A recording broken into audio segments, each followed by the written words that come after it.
By the way, it's noon on a Monday. Where are you right now?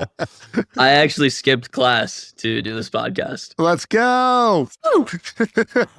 Sorry, Miss Bickerstaff. The boys are calling. I feel like I can rule the world. I know I could be what I want to. I put my all in it like no days off. On the road, let's travel, never look. Okay, this kid right here on the screen is making $20 million as a high schooler. The high schooler that is making $20 million a year in revenue. That is absurd. Zach, welcome to the show, man. I think this is actually the make everybody else feel bad. When you find out that like a 17, 18-year-old kid's making $20 million in high school, I think a lot of people's initial reaction is wow. And another group is like, oh, man. How much of that per year is profit, Zach? It's more than 30%. All right. So it's impressive. Very good. Ballin'. We're going to tell the story, figure out how it's going. Sam, do we need to address your Letterman jacket? Or are you just in the high school mood? What's going on? Look, I found out that Zach was coming on and I wanted to look the part, you know? Like, what's that movie, Shaan? It's like Never Been Kissed, where they pretended that they're in high school? Yeah, or 21 Jump Street. Yeah. That's us.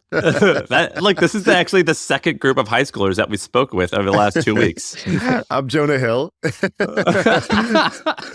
All right, Zach, dude, welcome to the show. You've listened to the podcast before, I understand? Yeah, last 2 years.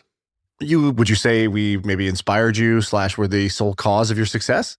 Yeah, I'd say this is the sole reason for any of it. All right, so let's explain. Start with what your app does, because it's like, what app is making $20 million for a high schooler? So let's explain, what is your app? Yes. And when did you start it? Let's start with that. So Cal AI is the app, and it lets you take a picture of any meal and get back the calories, proteins, fats, and carbs to track it. So think any other calorie tracking app, but then heavy AI features involved. Does it work really well? That sounds like a really hard thing. Like, you were literally 12 years old, or maybe 8 years old when Silicon Valley, the TV show, came out. And that was like the joke was like, is this a hot dog or not? Now the app says a lot more. Does that work really well, or is it like mostly right? So the scanning is about 90% accurate on average, which is really good when you look at the data for FDA nutrition labels. They can be up to 20% inaccurate. So it's actually really good there. But we only recommend that you use it, well, if you're training for Mr. Olympia, let's say, we don't recommend you use our AI calorie tracker. You could use the food database, weigh your food on a scale. Well, and the scale stuff, like I'm a weirdo. I've actually used MyFitnessPal for probably 5 years, almost every day now. Yeah. And what a lot of people don't realize is when they eyeball their calories, they're probably always off by like 30 or 40%. Have you ever tried tracking your food, Shaan? Yeah, actually, I think I came on this podcast a while back and I said this exact problem. I was like, MyFitnessPal, it's so slow and annoying to type in every single thing and estimate the weight of it. So, okay, I'm eating this. How many grams of it? I don't really know. I didn't weigh it out. And then you get this calorie thing, but also they have like 5 entries for whatever, for chicken breast even has chicken like breast, tons and you don't of know which entries. one to pick. And I remember even saying, I think on this podcast, like, I wish somebody just had it where you could just take a picture and computer vision would just know. And I can't wait for that to happen. And it sounds like it's kind of happened. So you started this how long ago? 10 months ago. 10 months. Okay, so 10 months ago, you started this as a 17-year-old. And can you just give us a sense of the growth? So in 10 months, you started obviously with 0. First month, roughly, where were you at? So the first month, it was a little bit slow to pick up. We probably ended having done $30,000 in revenue the second month. And that's when we were testing the waters. Do people actually want a calorie tracking app? The hypothesis was that, yeah, it would make people's lives easier, but we are almost hitting this interesting intersection between people are very hardcore with tracking their calories, weighing their food on a scale, needing the precision, decimal point accuracy, and then on the other end of people that don't track their calories at all. So our hypothesis was that there was a middle ground, and that's where we threw the capital to test, and it worked. So then the next month, which was June, we did our first 6 figures in a month. So, okay, amazing. Yeah, I mean, You're saying we. Does he talk like every 16-year-old? You sounded like this, right, Shaan? He sounds more mature than us. So you're saying we? Is there a we? Is it a royal we? Like that's just kind of me. And then did you start this with somebody? Yes, I have 3 co-founders. So to give you a breakdown, one is also in high school. He's our CTO, Henry Langmack, a killer engineer. Child technology officer. Yes, go keep going. Blake Anderson, who I think you guys actually did an episode about one of his apps, Umax. So he had founded previously 2 other apps that had gotten a few million downloads. So we partnered up. How'd you guys meet each other? Because you're not in the same high school. How'd you find these other young builders? Yeah, so Henry and I met at a coding camp when we were both 10 years old. He lived in Long Island initially, but then he moved to New Jersey. So we stayed in touch. Blake, I actually found on Twitter. Gotcha. So you guys get together, and who has the idea for the app? So it was a mix of Blake and myself. I was tracking my calories 2 years before starting CalAI on MyFitnessPal, or at least trying to. I was really skinny growing up, and I wanted to put on weight, put on muscle, honestly, to impress girls in my high school. And it was super tedious, so I just gave up. But I knew there had to be a better solution. The coder in me, the engineer in me knew that there must be an easier way. And the following 2 years, all of these AI models started being released. And so after jumping into the app space and talking to Blake, who had a very similar path of these AI apps, we came to this idea. And having a $20 million a year business is a lot cooler, I bet, than having muscles when it comes to impressing girls. Yeah, which one works better? Honestly, I thought that I always had this vision as a kid that I just need to be successful and all the girls will be on top of me all the time, but nothing really changed. It's just dudes like us. Yeah, exactly. Honestly, dude, having big muscles, it's also just only dudes admiring you. So, we're actually still not sure what gets the women to like you. We're still trying to figure that out. Can we pull up? You posted a video back when you were, how old was he in this video? That was 3 years ago, I think. 3 years ago. So you're like, 14, 15 years old. The video is titled, How I'm Going to Make $1 Million in High School. Pull this up because I want to get your reaction to this. It starts, by the way, it just starts with like... Great video. It's an amazing video. How many views does this video have? I can't see from... Like 8,000? Okay, 7,000 views. 3 years ago, you posted this. You only have 1,000 subscribers on YouTube. I say only. I mean, I just mean like this video is criminally underrated. At the time, I had 20 subscribers when I posted this. So you could play this. I don't know if the audio will come through. I'm going to make $1 million before graduating high school, and this YouTube channel is going to document the whole process. Here comes the best part. The mic. The alignment of the text, and then watch the microwave. What is $1 million? Yes. It's enough cash to give you a luxury lifestyle. It makes life more enjoyable and stress-free. It's every kid's dream. Wow. Director's cut. Making $1 million can be broken down. For example, if you're trying to make it in a year, it's just $80,000 a month, or $20,000 a week, or $3,000 a day. All I would need to do is sell 30 $100 items every single day. All right, you can pause it, Arie. I'm really making it more simple than it seems. I love this video. I love this video on so many levels. It's insane. I love that you're shooting your shot. You're calling your shot, I should say, right? This is Babe Ruth pointing at center field. So I love that you called your shot. I love that you were just having fun with it. Like you obviously weren't like super polished or like, going back and editing this to try to make it fancy. And I love that your mindset, you were like, I want to do this. And then you sort of broke it down into smaller, more digestible chunks, right? Because you can't just make the $1 million in a second. You're like, I need to make, $20,000 in a week. I need to make $3,000 in a day. To do that, I got to sell 30 $100 items. That seems achievable. What was, can you just tell us, why'd you decide to make that video? Well, from such a young age, and I'm not entirely sure where I could pinpoint this, but I've always wanted to make massive impact on the world. And usually that is parallel with having a lot of monetary success. And so my goal was always make $1 million while in high school. Part of that was because I was really stressed out about school. My parents were super strict about my grades, and social studies was the one class I hated. I hated that I had to memorize flashcards. And I vividly remember one night where I was sitting there trying to memorize these flashcards about explorers that came to the Americas. And I was so frustrated. I broke down the problem and realized that I'm studying to get a good grade, but why? Why do I want a good grade? It's to get into a good college so that I could get a good job and make money and then live a happy life. So if I could skip all of those steps, it would remove the stress that I'm feeling right now. If I can make money right now, so I wouldn't need to worry about a job, I wouldn't need to be stressed. And then I set out the goal to do so.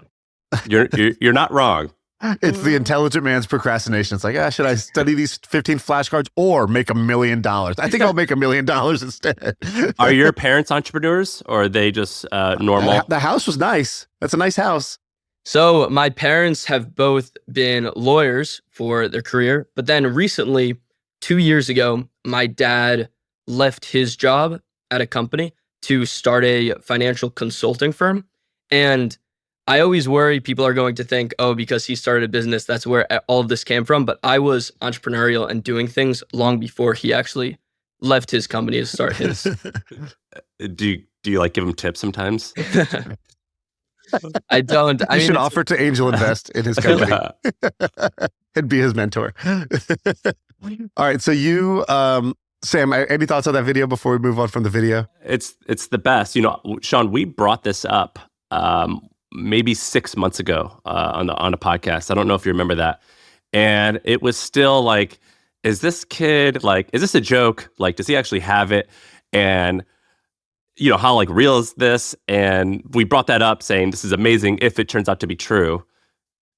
And it is true times 20. It's like absolutely amazing that you've been able to pull this grown a lot. off. I think at that time it was like a $1 million ARR app. Yeah. So I think you were probably at something like $80,000 a month. Yeah. Now, how much revenue are you doing?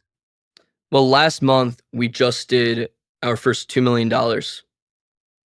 In a month. Wow. So you're In a on a month. $24 million pace. And what will your first 12 months of full business, what will the revenue be? A full business, the revenue would have exceeded $10 million from launching in May to coming this May. And is it entirely bootstrapped? Have you had any outside financing? All bootstrapped.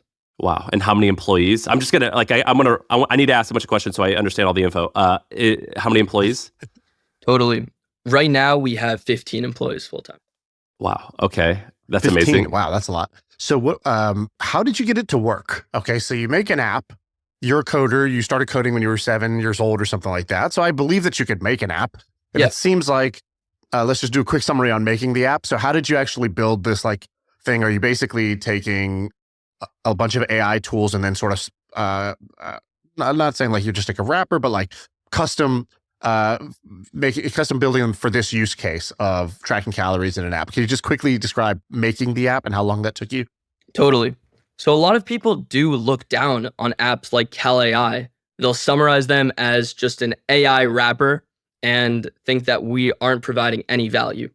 And it's true that we started as an AI wrapper. And I think that that's something all apps should do. Just like in e-com, it's very common to start as a drop shipper and drop ship a product. And then once you find success, actually manufacture it yourself, store it yourself, create your own brand out of that. So it's just the proof of concept is the drop shipping. For us, the proof of concept was using ChatGPT and other AI tools kind of as a wrapper app, frankly. But then after finding initial success, so the first app, the first version, very, very bare bones, very, very basic. You were able to take a picture of your food. It would tell you the calories. It would have the daily breakdown. That was it. One feature. And then after we saw that people liked it, we started adding more features. How many people did you have using it to determine that they like it? So this is important to note. We've grown all through influencer marketing, which is how we've achieved our rapid growth.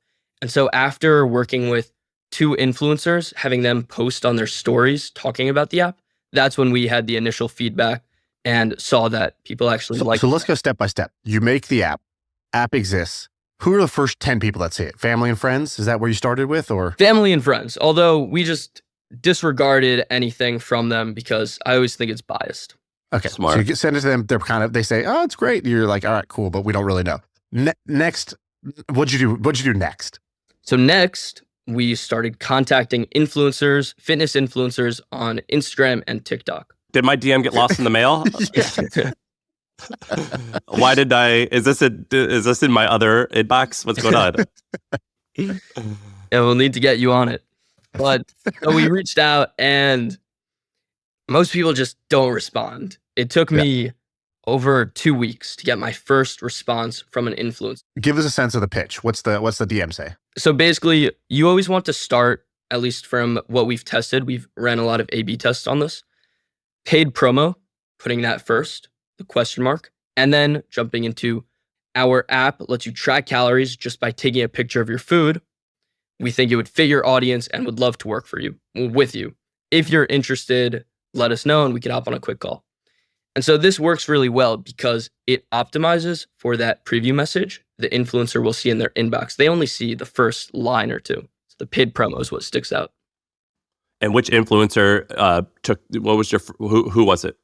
And where'd you get the money, right? So you're saying paid promo, but your kids, are you like, hey, Dad, can we get $5,000 to like seed money to try this? Like, where'd the money come from to start? Sure. So before building CalAI, I actually built an unblocked gaming website my freshman year of high school. This website lets students play games in class while their teacher was teaching, bypassing the website blocking protocols. And I grew that to 5 million users through TikTok. It was generating money by putting ads on the site. And then I sold it. So that's where most of the money came in that we put into this. By the way, Sam, that's now the third or fourth person that's come on this podcast who has that same origin story of, I was in school, they blocked games on our school. I'm guessing you guys had like Chromebooks or something like some school computers. Very, very oddly, Shaan, it was Val, my friend Val, who came on and said his son was did doing it. that now. Well, they went to the same high school. Oh, really? Yeah. Saeed Balki said that was his origin story too, was he wanted to find a way to play games while at school. And then because of that, learned all these different parts of coding and technology in order to make that happen. And that was their first taste of money. But Jess Ma, same thing with gaming servers at school.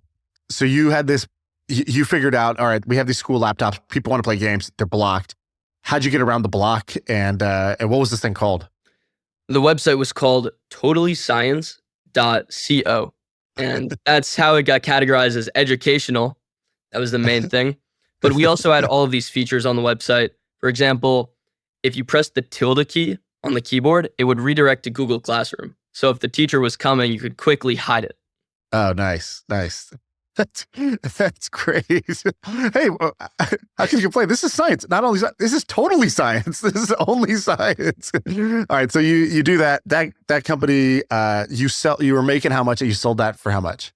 It made $60,000 for 2 years, and then I sold it for $100,000 when I was 16.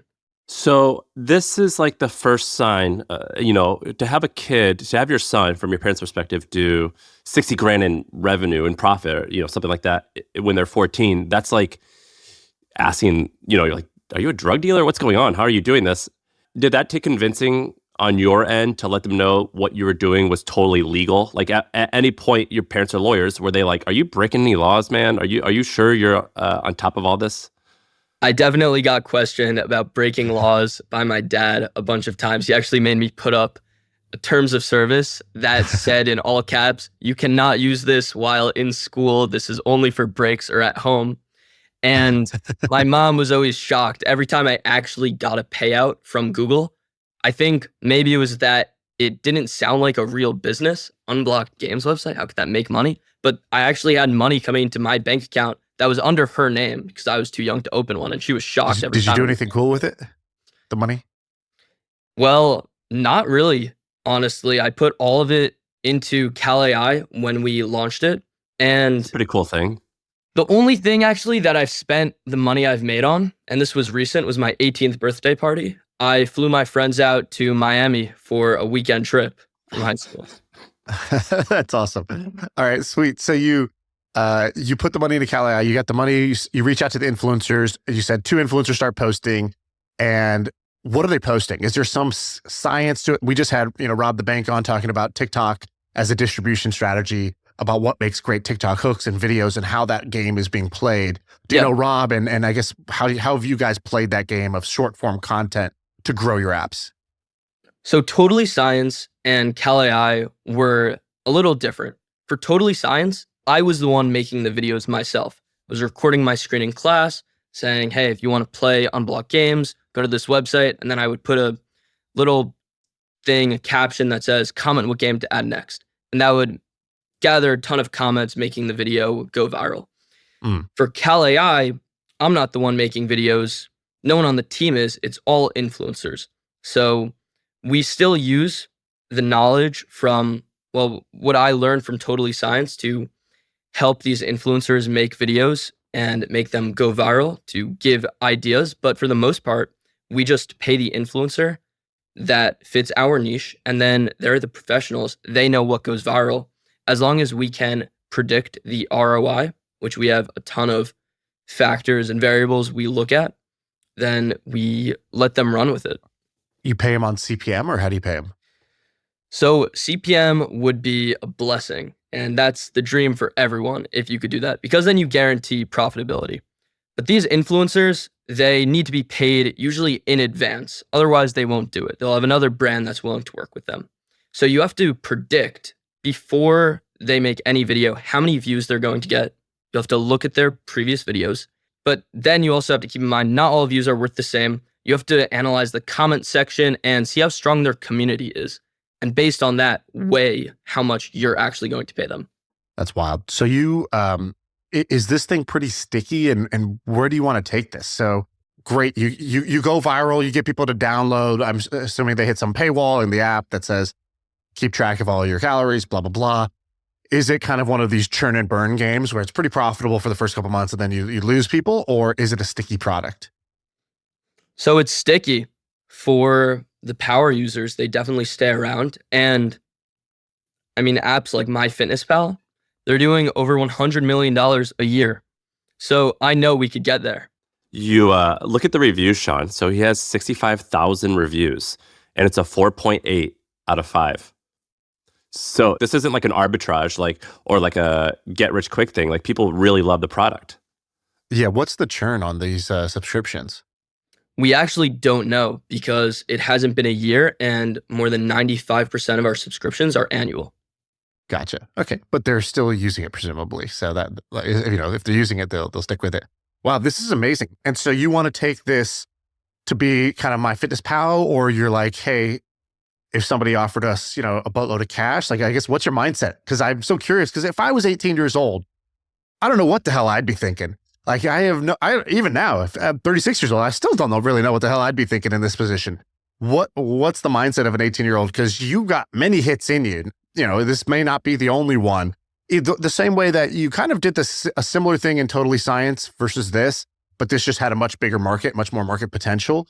You might be able to do even more things, or is this something you want to do for a decade? Yeah, and does it feel like you're still breaking the law? Like, if anyone, I don't mean that. Not breaking the law. What are you talking about? No, what I mean is, like, when you go 0 to $20 million in revenue in 8 months, there's some type of like giddiness of like, I can't believe this is my life. I can't believe that this is allowed. I don't know. There's some type of like matrix breaking idea where you're like questioning. You're like, how is this possible? Do you still have that mentality, or are you like, of course this is possible, and this is just step one? I definitely have the mentality of, it feels surreal. I mean, it feels nuts. I'm 18 years old and I'm making, the company's going to generate over $24 million this year. That's crazy. The fact that I'm on your podcast, My First Million, saying that, it's nuts. And a year ago, I wouldn't believe it. So I view this as a stepping stone. I want to build a company that touches the lives of billions of people, something as ubiquitous as the iPhone. And I think Cal.ai, if we shifted the idea where maybe it's nutrition tracking in general, and we could link the photos of what you're eating to your health, that could be something that touches the lives of billions, and that could be something I could spend a decade on, but I probably don't want to. Instead, I would want this to be something that sets me financially free, where I don't need to think about money, where I'm not incentivized by generating revenue.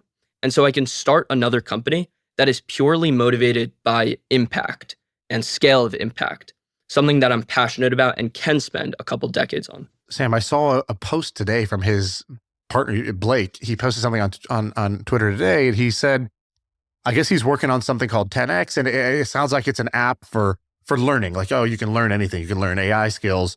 You can learn a language. You can learn whatever. Sounds like it's a learning tool, which is more in the direction of kind of good for the world, good for humanity, impact style thing that he's building. And so it sounds like he's kind of he started with like UMax, which was literally like probably the most superficial thing. It's like, how does my face look, and what can I do to make my face look better? Then it's Cal AI, and now he's going into like, a learning tool. It sounds like you might want to do the same. Was there something that triggered that in you? Like, did you watch like a movie, or did you have like a conversation with a mentor when you were 12 years old? Like, what made you think differently than the average high schooler who's hyper focused on just their grades and just making friends or whatever's just in their little pond? It's funny you say movie. The Social Network totally had a big impact on me. However, I did also feel this way before that. So that amplified it. That showed me it's possible through specifically software, which made me super motivated to learn coding even faster. But I'm not sure the initial seed where it was planted. What do you think the app is worth right now? Right now, I think the app calculating taking its growth into account is close to $100 million in valuation. Which means you are presumably worth in the ballpark of $30 million. I think liquid and on paper is really different. Oh, I know. But like, but you're totally right. But like 17, 18 years old, worth tens of millions of dollars, I think is like a fair ballpark. Would you agree? I would agree. Yeah, that's amazing, man. Congratulations. I'm really inspired by you. And I would say there's like a handful of people I've discovered that are kind of like you, who are super young, that are basically AI first. So all the tools you're building, you build with AI, because why would you not? You like code them with AI. The app uses AI. The users get an AI type of experience. And you figured out a growth channel that I think a bunch of old guys like us kind of suck at, because you have what I call the bear on a bicycle phenomenon. So my friend Chris Williamson said this to me. He goes, you basically want to stack two skills that usually don't go together, and it creates something remarkable. So, you see a bear. Wow, that's a bear. Okay. But I've seen bears. You see a bicycle. Okay, that's a bicycle. But you see a bear on a bicycle. Holy shit. Never seen that before. That's amazing. And for you, that's basically like, you know how to code, but a lot of kids know how to code. And it's this other piece that you also had, which was the knowledge of, and you even said it in your video editing and just making fun videos, this kind of the TikTok knowledge. And you combined how to make TikToks that will get views with how to make apps that work. And that is your bear on a bicycle thing. And so I'm pretty inspired, because there's actually like a group of people who are just like you. And I would say right now is like a very golden window for that group of people to go build things. Like, and hopefully people listening to this, hopefully there's, we trigger another 20 to 100 people just like you who hear this story and are like, you're their social network, right? They're going to hear this and they're going to start doing it. And that set of skills, I think, is very, very valuable for this moment in time. I totally agree. And that's honestly why I'm super motivated to go on podcasts like these. I was super motivated by others before me that I've watched on podcasts. And so this is almost a full circle moment for me to come on here. Yeah, that's interesting. Sam, would you be going on podcasts? Because while you're here, I'm like, oh, this is great content. I'm excited. But then there's like the fatherly part of me that's like, shut up. Dude, just shut up. Why are you on the podcast? You shouldn't be saying any of this stuff, because you have such a good thing going. And you could always tell the story a little later. You don't need to invite, the other Zach Yadagaris of the world who are, they can code, they can make TikToks, they got cool haircuts like you, and they're just going to do the same thing, right? So like, why go on and spill your secrets? Why do that? So I've heard this before, that usually you know what it takes, or people usually know what it takes to be successful, but then they are looking for an easier way. They're looking for something that is not as burdensome, not as hard, doesn't require as much sacrifice. And I've been coding since I was 7. I'm 18 now. That's 11 years of coding.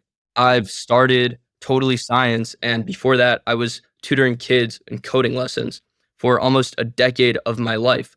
I was in the entrepreneur game. And so I think that, yes, I can share all of this information publicly, but it's only a select few who will actually work towards it and put in the amount of hours required to achieve the result, where I want to help those people. I think helping those people achieve the same success, especially if they were in a situation like mine where they maybe weren't entirely sure where to go, but they knew there was a world out there where they could have massive impact at such a young age, even balancing school on the side. And so I completely support those people. You have a trait that, like Shaan and I's good buddy Jack Smith is like the perfect embodiment of this trait. But a lot of entrepreneurs are, which is you're logical, which like a lot of times will be awkward on like day-to-day level. Like, for example, my friend Jack is like, he does things so differently from everyone because his way is actually better, but we've all done it in such a way for 100+ years that we're like, well, I don't know, we just do it this way. And so, like, for example, he didn't name his daughter the first year because he was like, I have to get to know her before I can name her. And I was like, yeah, that makes total sense. It's just like strange to think about. You have that type of energy. You know, you said, well, I'm worrying about grades so I can get a good job, or get into a good college to get a good job to make good money. What if I just make money now? Like, that's like that way of thinking is amazing. And it's really fun to be around people like you. And so I want to hear your perspective on a few things, this fresh thinking on a few things. So the first is you have 15 employees. Do you have any employees who are in their 30s or 40s? And what's it like having to go from being just you and your buddies in a room messing around to at 15 people, you're actually running a real company? So yes, we do have employees that are in their 40s. And it's difficult, to be honest with you. It's hard at times. To make them call you sir. Yeah, I do not make them call me sir. But it is difficult, especially when I have to fire someone that has kids. And I do have imposter syndrome at times, which is something I try to not let hold me back ever. So even if I think a certain way, I still act how I know I should. I'm reading this great book right now called The Great CEO Within. I also keep it on my desk as a reminder, and it helps me lead. I try to be an inspiring leader that helps people, that doesn't lead by telling people what to do and just do it now. I try to inspire them to want to do the work. Does your staff generally, are you guys a well-organized company, you think, or is it a shit show? I think that we are pretty well organized, and that's mainly credited to our COO and the third co-founder I didn't mention, Jake Castillo. He's really good at organization.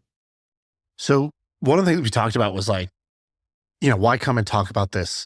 And part of you was like, well, I want to inspire other people, but we don't want to inspire just a bunch of copycats. And so we asked you, we were like, hey, what are some other ideas that if you weren't doing this, you think somebody could go do right now? So how can the next high schooler get to where you're at, $20 million a year in revenue as a 17, 18-year-old? So what ideas do you have for us? Sure. So obviously, you could teach a man to fish or you could give a man a fish. Teaching is better. So I have a few frameworks, which I think will help even more, but I also will give some ideas. Okay, go for it. So how I usually look at these AI problems, or not AI problems, but creating something new in general, is that AI has enabled people to basically build on top of and innovate on any tool or company that exists right now. So the calendar was innovated on, and now there are AI calendar tools like Motion, which help you organize and structure your day a lot easier, your assistant. There are note-taking tools where people have always taken notes by hand. People have also recorded lectures, but now there are AI platforms like TurboLearn AI, where you can record your lecture and then the AI will generate notes for you. Calorie tracking. There have always been calorie trackers, but now with AI, you can just take a picture of your food and it will tell you the calories. So I try to look at everything that doesn't already use AI and think, can AI make this more efficient, make this a better process?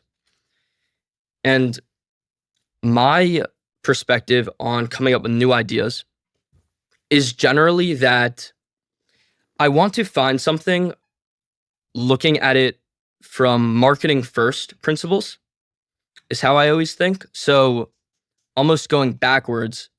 And I look for an aha moment that I could capture within some sort of experience and then wrap a whole app around that.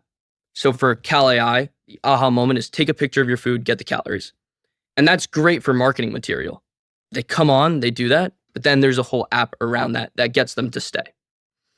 There's another app on the App Store right now called Fitness AI. And their ads recently have been around their AI body scanner, where you just take a picture of your body and then it will tell you your body fat percentage and a ton of other useful information on your composition. So that's what draws people in to that AI tool, which is the aha moment.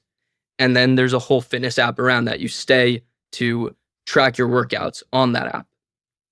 So that's the framework I generally like to use. And so what do you think is, so you're saying work backwards from the magic moment where AI does a magic trick and you're like, holy shit, that's cool. And then build a sticky, for you guys, it's take a picture, get the calories. And then you have the tracking and the charts and the other stuff that's going to keep them, maybe the coaching tips or whatever, that's going to keep them around in the long term. Cool. Got it. And the other thing you're saying is take any app that's popular that we've already been doing and just say, what's the AI version of this? Is that the brainstorming session you would do is basically like, all right, Evernote, what's the AI version of Evernote? Or, yes, our buddy in San Francisco, me and Sam's buddy Sieva, he had this company called Study Soup. And Study Soup was literally for college kids. They would have paid note takers who would take great notes in a lecture. And then you basically had the slackers and you had the kids that were on top of things. The kids on top of things were the supply side of the marketplace. They would give their notes and the slackers would buy their notes. And so, oh, cool. I don't have to take notes in this class because I'm getting them done for me. And you're basically saying that Turbolone has become an AI version of Study Soup, right? Where it's like someone records it and now you have well taken AI notes for that class. Yeah, exactly. So what are some examples? Yeah, so here's an idea. I've actually seen something like this, or recently on Twitter, I saw something blow up. Maybe it was a couple months ago, not so recent, where someone put a bunch of their journal entries into ChatGPT and then asked, what are some insights you could give me to make my life better? Shaan and I both do that. Yeah, well, that's great.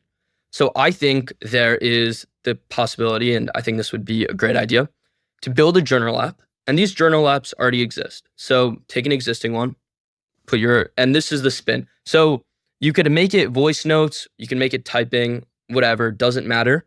But the key feature, the aha moment AI feature you implement is that periodically you will have these insights generated from the AI on how you can improve your life. Like, hey, on Monday and Tuesday, you hung out with Sally and you had a bad day. Maybe Sally is the cause of your bad days.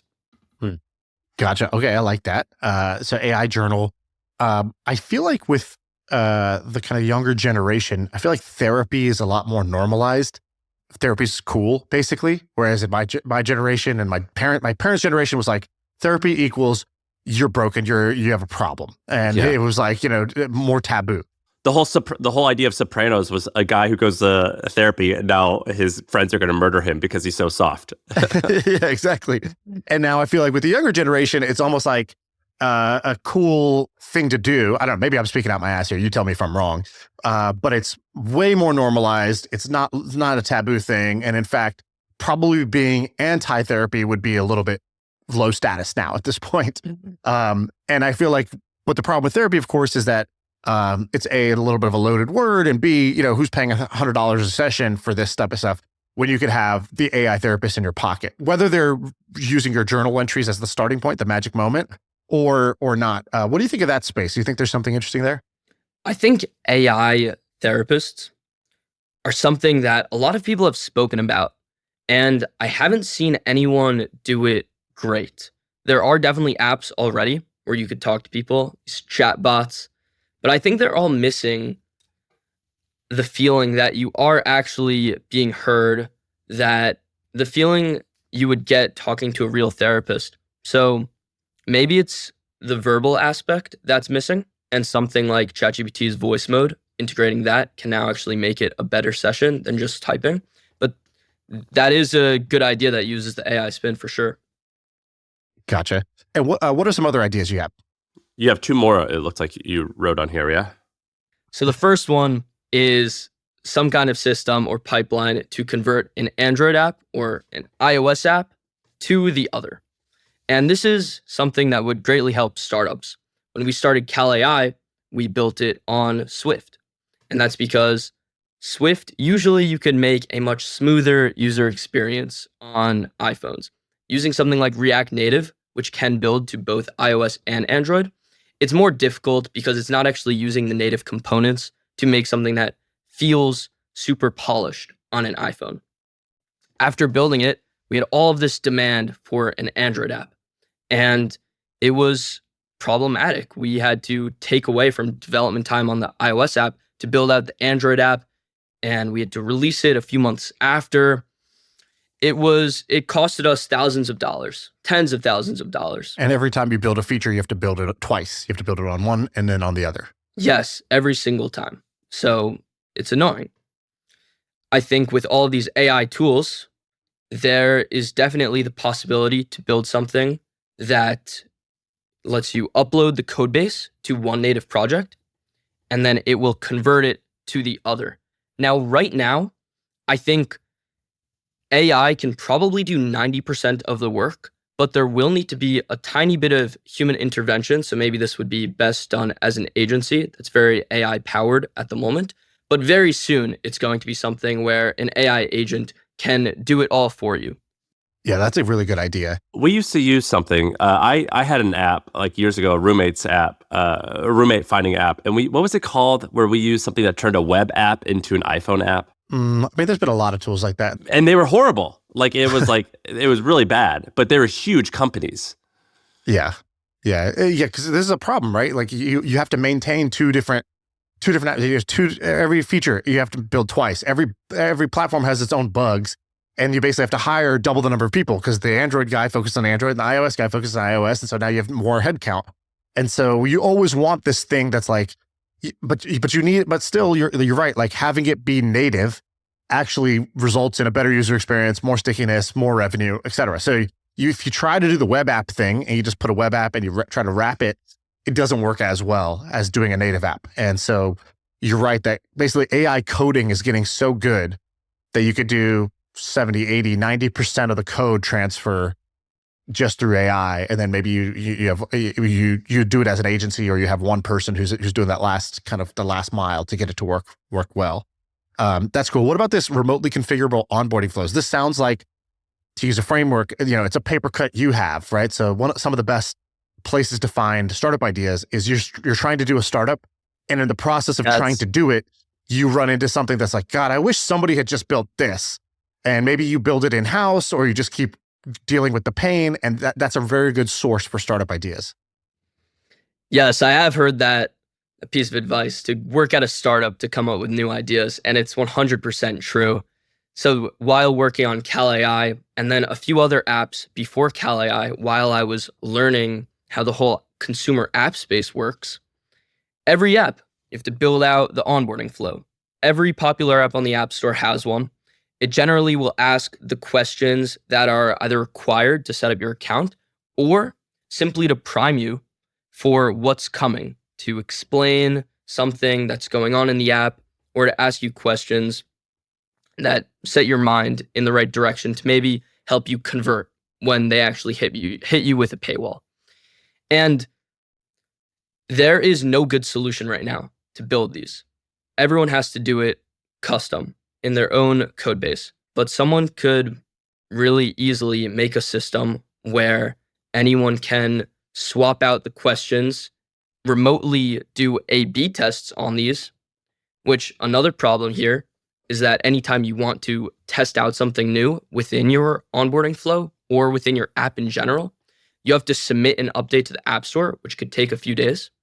So building out a system where you can build out the whole onboarding survey questions and then also change what the screens are, see how that affects conversion rate, see how that affects completion rate, drop-off rate remotely would be huge.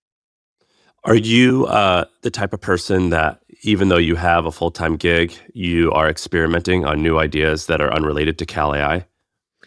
So for the last few months, I kind of was.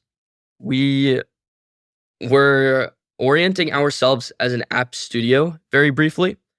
And the idea behind that was that our real sauce was in our marketing, not in our app development. And so we could build a bunch of these other AI apps, spin them up, apply the same marketing, and blow them up really fast.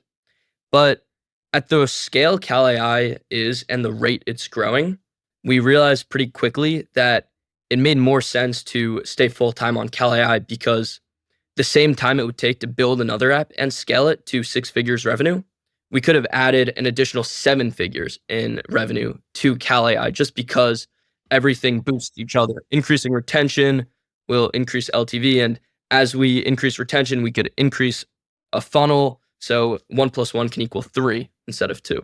I think that is totally the right move.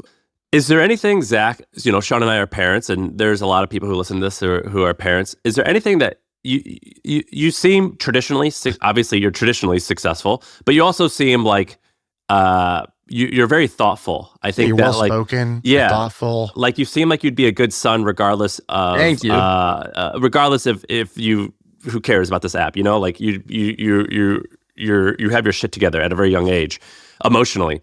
What do you think that your parents did that set you up to have this success? Or do you think that, and this sounds like a douchey thing to say, were you just born, interested into this stuff at a young age? Like there's a lot of like self-directed people. I have 4 siblings. I am the second oldest. And from a young age, I was very wired to want freedom. And I think it comes from my siblings. If I wanted to buy something, my parents would have to buy something for all my siblings. So they wouldn't do it. I would have to find the way to pay for it myself. That's what made me start teaching coding lessons at such a young age to earn money. And related to that, I actually have a story that when I was 10 years old, I wanted to cook scrambled eggs by myself. I don't know what it was, but I really wanted independence and freedom. So the independence to just cook myself breakfast. At 10, I could have burned the house down. So my mom didn't let me. And I got so mad about this that she didn't trust me to cook eggs on my own because she was taking care of my other siblings, getting them ready for school, that I actually ran away from my house.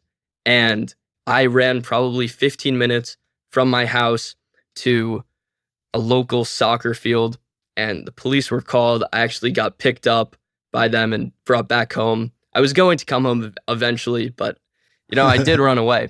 And it's really been the freedom that has been the driving force behind everything.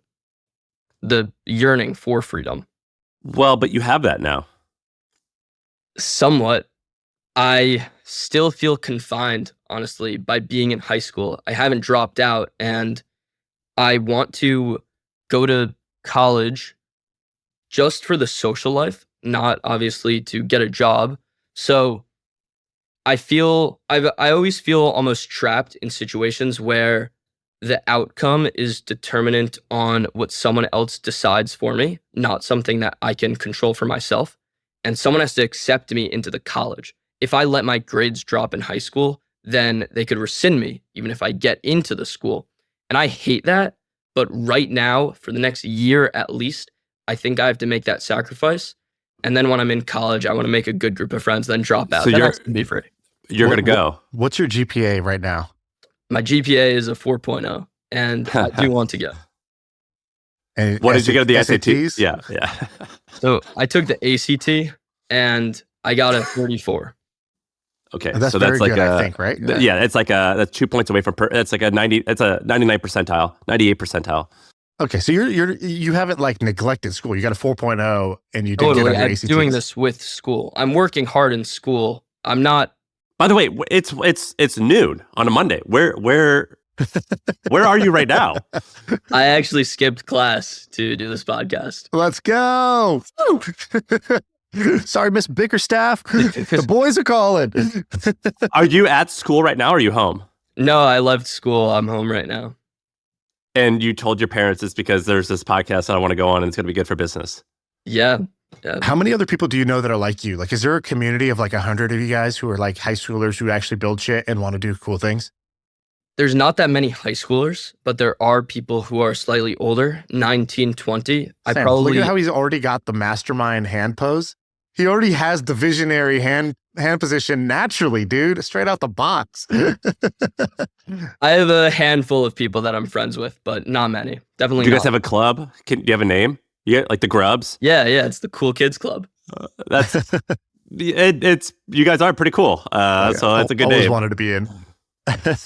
Yeah, I've always wanted to be one of the. I've always wanted to be part of that. If you need another member, let me know. Have you considered just like moving to Palo Alto and like hanging out, like, you know, in the movie The Social Network, Shaan Parker gets to act like a college kid without going to college, or are you dead set on going that route? Well, over the summer, when things started taking off in June for Cal AI, Henry and I decided, let's go all in. We moved to San Francisco for the whole month of July. We lived in a hacker house. We worked out of a co-working office with people years older than us. So we lived the San Francisco startup life. It was very productive, but at the same time, pretty lonely. Although we could talk to some people, yeah, we made friends, we would get lunch with people. First of all, San Francisco is not the most fun city, but also just the fact that people were years older than us always made it difficult to relate to them. Yeah, that makes sense. I have a friend that like he got accepted into some program where he went to college at the age of 14 or 15. And he was telling me, he was like, man, like I wanted to like date girls and like, you know, do that normal shit. And it was weird. I started fooling around with one girl and I eventually had to break it with her that I was fill her in that I'm like, I'm 16. And so like, I imagine like, it's weird being in these situations where you're like in these, you're just as mature, you're more mature than a lot of 21-year-olds or a lot of like grown adults, but you're in this situation where I do understand why you feel trapped. You're in these weird spots at such a young age that like you literally couldn't go and do some of the stuff in San Francisco that everyone else is doing because of your age. But it's pretty amazing. Like, I hope you enjoy like the time. Like, I mean, I think being 18 and experiencing what you're doing, it's like, this is like, you know, 1 out of a billion. This is like a really special thing. How much are you paying yourself? So we haven't paid ourselves anything. We are reinvesting it all. And that's not to say that we won't. We do have profit every month. It is a difficult situation with the App Store because we get paid out 2 months after we earn the money. So our growth is so quick that the revenue we generated 2 months ago, we have to put it all in the marketing to keep growing faster and faster. I think in a few months, we may start having a surplus where we can't spend it on growth even if we wanted to.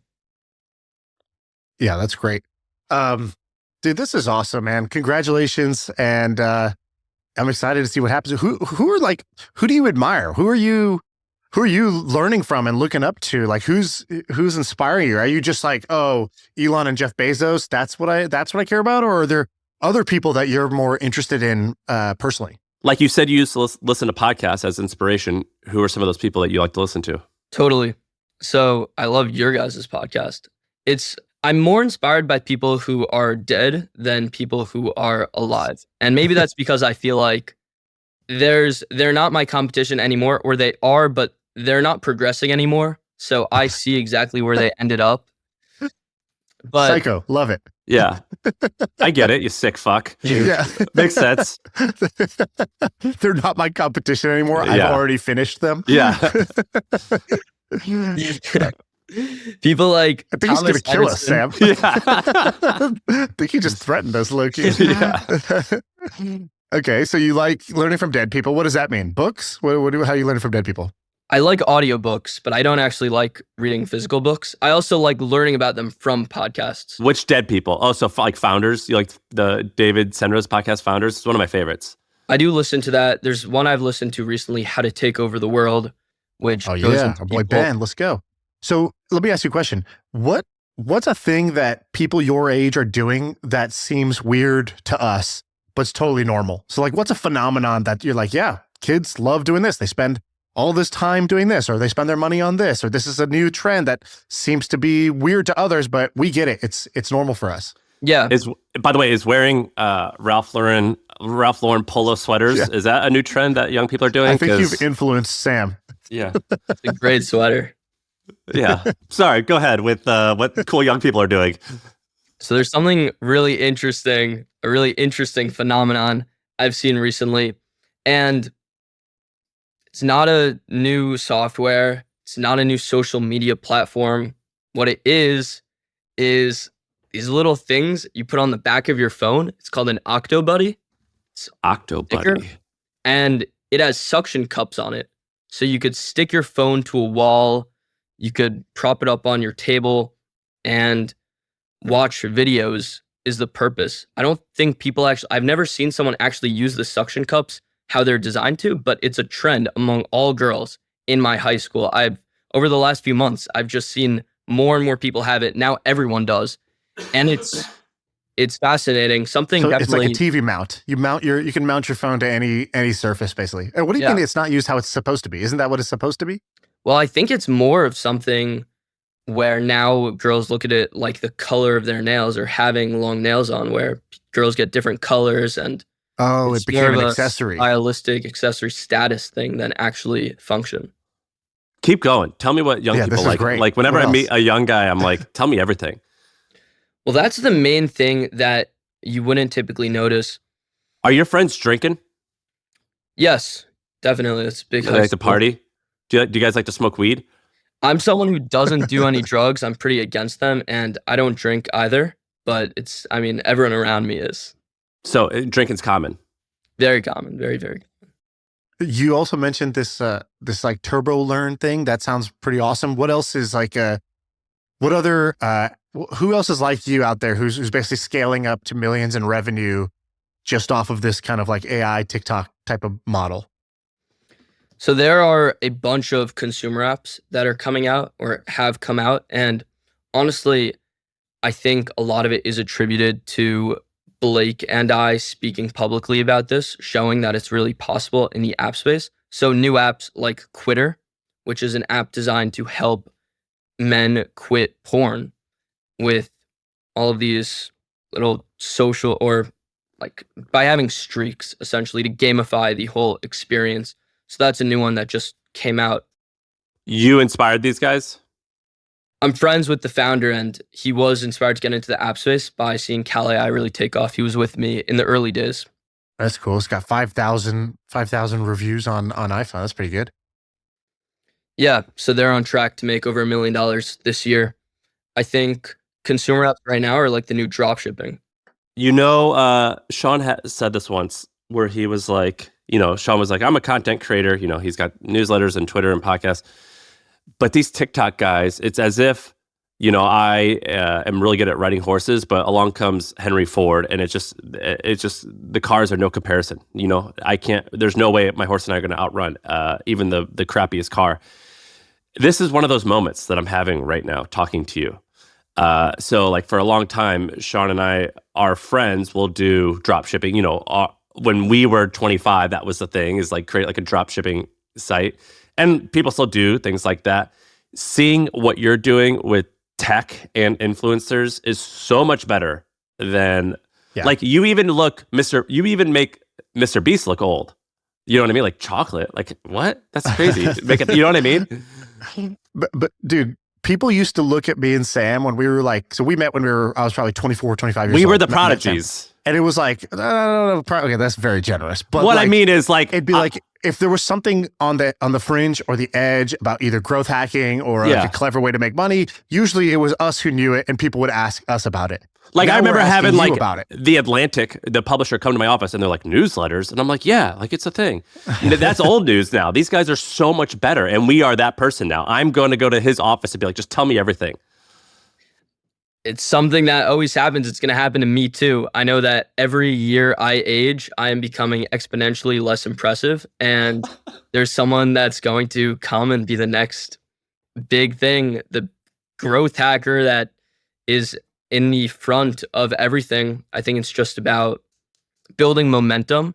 And I'm pretty obsessed with this idea of making sure that everything I work on will 10x the previous thing so that I'm always moving forward towards a bigger goal. You actually mentioned Mr. Beast. He's actually someone who greatly inspires me. I love the podcast that you guys had with him. By the way, I've heard this now a couple times from people who are like 18 and they're like fearful that when they're 22, suddenly their accomplishments are no longer cool. And I just want to say, I get it. Makes total sense.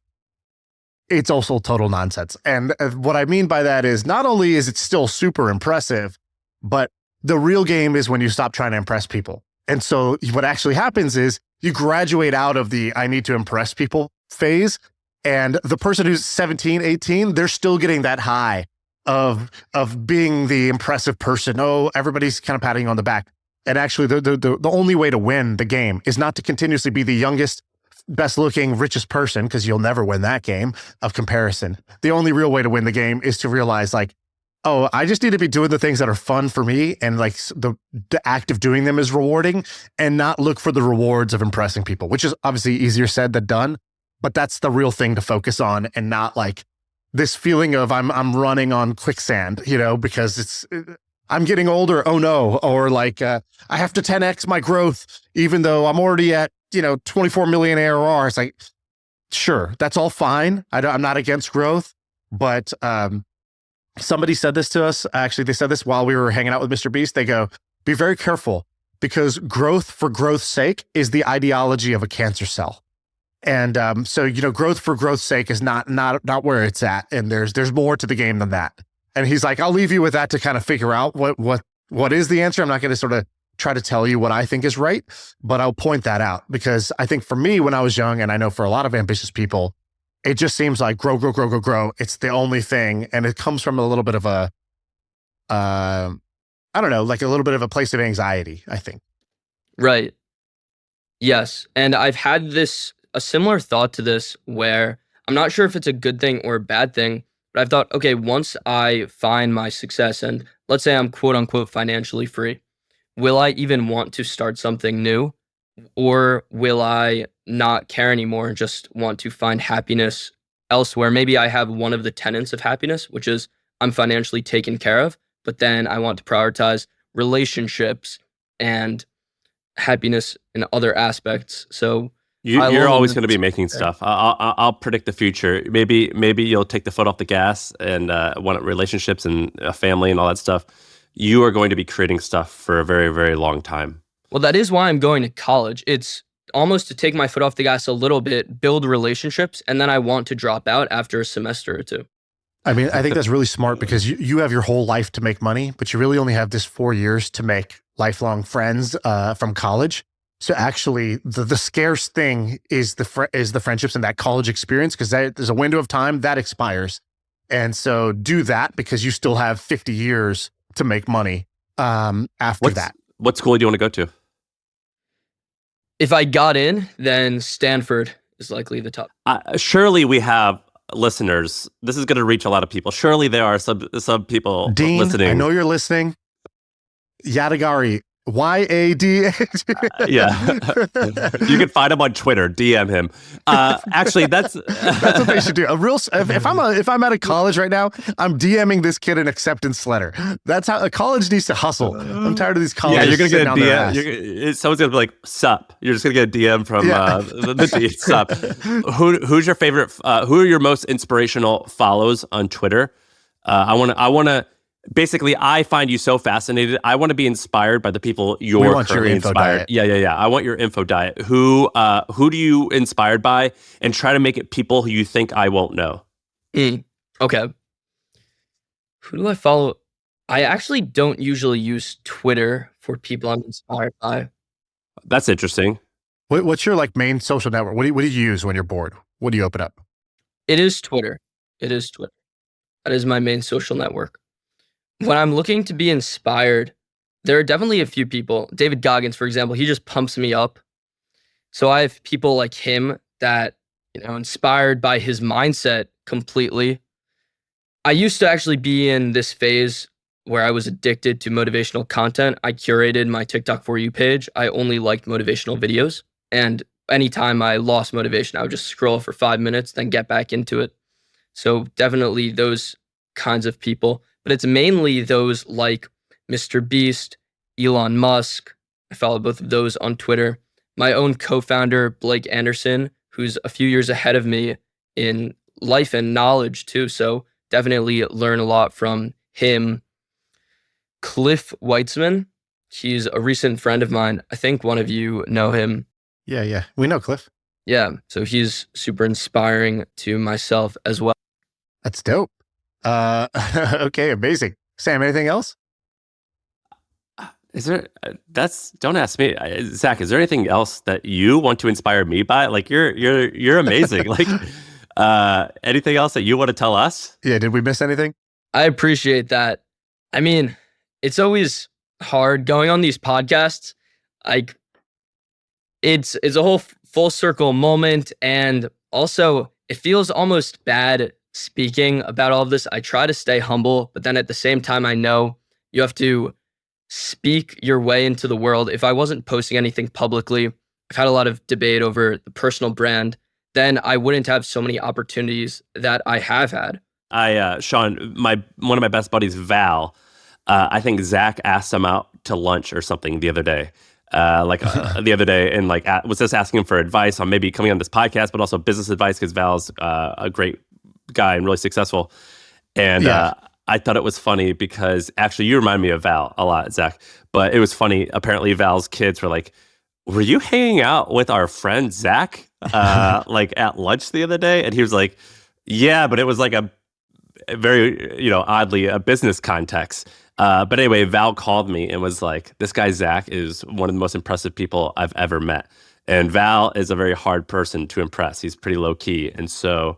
Well, one of the funny things is you have this paradox because you want to keep your asset. Your asset is you're young and ignorance is bliss. You don't know how hard some things are. You don't know what's possible. You don't have a ceiling on anything because you don't know any better, right? And that ignorance is a real tool, the naivete, the beginner's mind. And so you want to keep that. And on the other side, you have this giant problem, which is that there's always kind of like this, I forgot what they call it, but there's this three known thing, right? It's like, there's the things you know, there's the things you don't know, but then the real one that matters is the things you don't know that you don't know.